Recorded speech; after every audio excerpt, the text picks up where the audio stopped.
Welcome to the Beyond the Horizons podcast, where we delve into and expand upon some of the key issues raised in the Enable 2024 MSP Horizons report, produced in conjunction with Canalys.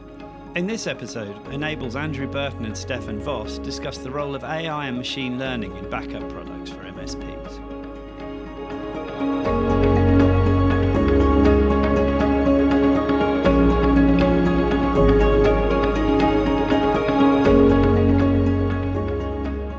Hi everyone, I'm Andrew Burton. I am a product marketing manager for Cove Backup and Cove Data Protection at Enable, and I'm here today with Stefan Voss, who is a product manager here, VP of product managing, I believe. Sorry for the flubbing the intro there.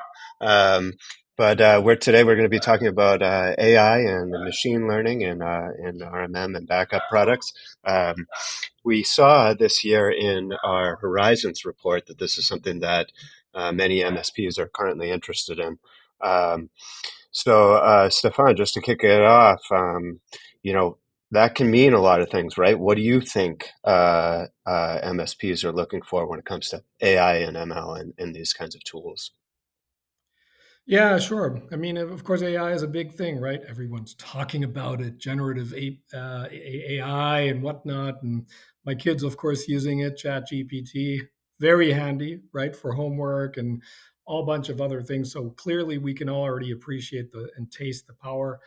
Now, what it means for MSPs, it tends to be more pragmatic, maybe more connected to the ground, if you will. At the end of the day, I would say that technician efficiency is king. We have fewer and fewer resources, or maybe it's the same, but more work and more data and more endpoints. That's probably the better way to articulate it. It's hard to find the right skill set. So anything you can do to carve out some efficiency, give you some time back so you can focus on more strategic tasks, if you will, especially as you're trying to build out security practice and so forth, is a good thing. So if you think about AI being a tool, it can come very handy. And I think every MSP realize that they need to make some investment into AI, understanding it, thinking about what use cases it ideally would solve and so forth. So it's clearly a Yeah, trend for that reason. yeah. I mean, it's just that sort of do more with less kind of mentality that we know MSPs are, very interested in and always looking for opportunities to do this. It's just going back to long before AI or anything like that.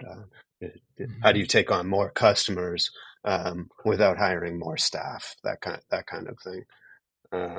So Especially very if you want to cool. grow, if you want to grow Yeah. profitably, right? Right, exactly.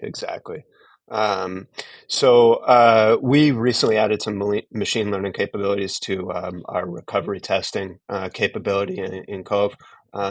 Could you just give us a rundown of exactly what we added?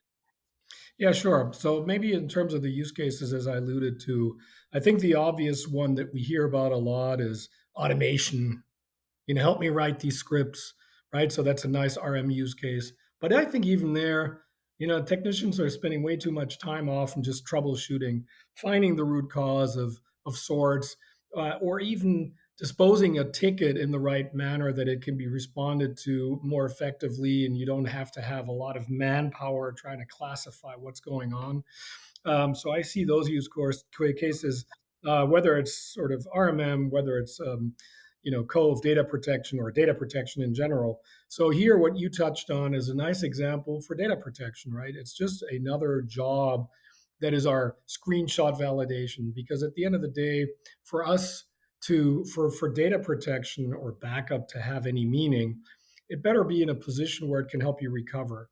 And the one that kind of matters and shocks us or like keeps us up at night the most is, do I have the ability to recover from a destructive cyber attack? That doesn't mean other disasters don't come into play, right? But that's the one that we're nervous about. It can be more complex, and therefore we do have here a situation where a recovery test of sorts, along with a screenshot, can be very valuable. It doesn't mean that it would replace a DR drill, but it does give you sort of a mini proof of, or an attestation or some form of integrity check that if you ever need to recover, you can do it. Okay, so that's kind of like the general idea.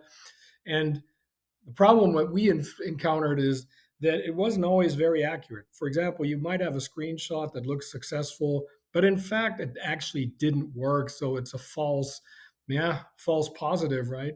Or it can be the other way around, a false negative. It tells you, well, nope, this didn't boot, when in fact it booted fine. So, you basically now are struggling with, am I using this tool? Do I have confidence into it? If it only gives me 80% accuracy, if I can trust the verdict with 80%, 80% of the time, and 20% of the time it might be one way or the other, but it's wrong, then that undermines confidence. But it does one more thing that's not helpful, which is it undermines tech efficiency because I have to troubleshoot, I have to spend more time.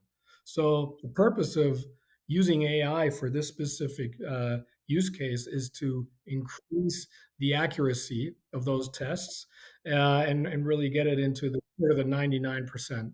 Yeah, I mean, I think that makes a ton of sense. Like we said, some of the stuff that's like great about Cove, is get get getting these results that you're looking for as an MSP without doing additional work, and sort of just getting that sort of peace of mind from knowing that it's a highly accurate test, and that it really sort of allows the users to sort of manage backups, by exception, as they often like to say. Can you talk a little bit about that, like sort of like what does it mean for the MSP on a day-to-day basis, like having this kind of capability? Yeah, sure. I mean, at the end of the day, we are selling as MSPs a service, right, to our partners, and that of course, we know that the market pivoted from, yep, I'm going to do BaaS, like backup as a service. So here you go, and that's it. Kind of like that's the end of it.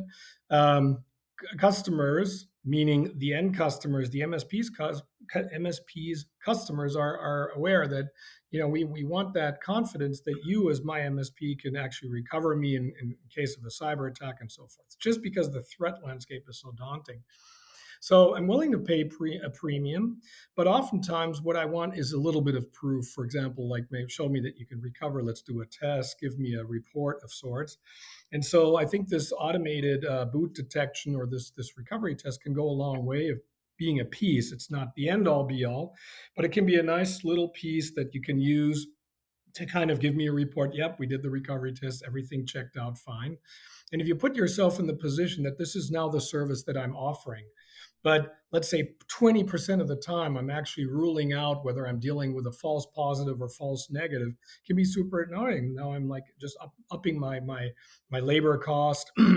And rather, if I can just be 99% confident, now I can focus on remediating the issue if there is a problem, or I can just focus my energy on something else that may or may not be more strategic, EDR, MDR. Now they're not going to be mutually exclusive, but obviously every sort of ounce of tech efficiency I can ease out and redirect at something more strategic means that I can grow more profitably and I can win right next to the sort of the other MSP, and that's what it's all about. Awesome. AI, while very useful, also comes along with some concerns, whether real or perceived. For MSPs that are sort of worried about AI adoption. How can they sort of start using this type of stuff in an effective, responsible kind of manner? I mean, first of all, ask a lot of questions, right? So at the end of the day, in this example, what I really like about this example, and there's a wonderful blog from Sergey Shaminko, who's our engineering manager for this continuity suite, and he wrote a two-part blog, and it's always nice to get the perspective from an engineer, right? But at the end of the day, and good use of AI is one that actually uses it as a tool to solve a very specific problem, and this is what we're doing here. And we're running a very small module, megabytes inside, at the edge, if you will. It just processes in a second, gets the result, gets you into that accurate assessment, and it's just a wonderful use case of training, maintaining the model to actually have this accuracy again. Like if you can go from 80% to 99%, whatever the numbers may be, that's transformational. That's not like, so I would always look for transformational use cases. Now, of course, AI, there's a whole sort of debate about ethical use of AI. There's laws we're all trying to figure out and so forth, right? And at the end of the day, of course, we as an Enable understand this too, and believe we actually just covered sort of our stance in terms of our AI posture. We have with Amanda just a top-notch sort of legal representative and team to worry about the legal aspects. But at the end of the day, in this use case that I'm talking about, inherently, we're not publishing or making available uh, PI data, right? Personally identifiable data, so there's no risk that we're adding in terms of data disclosure and so forth. So those would be, of course, things to look for. The tool is really focused on the accuracy of the metadata of the boot test, if you will. Um, but that doesn't have to be the case for every AI use case. So it's always important to look at what problem am I solving? When I'm solving the problem, even with or without AI, am I increasing my risk of potentially disclosing any information or opening a security hole, right? That obviously would sort of be counter to the promises of AI, which is all the great things around tech efficiency.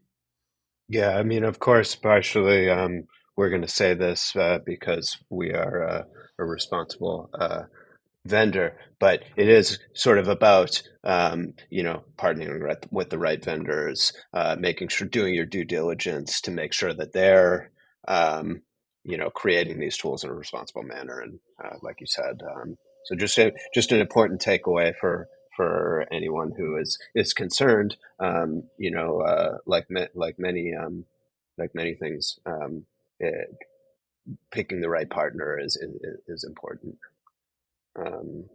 So that's all I have for today. But I did want to mention before we log off here, uh, Stefan mentioned those two blogs that Sergi wrote, and they are excellent.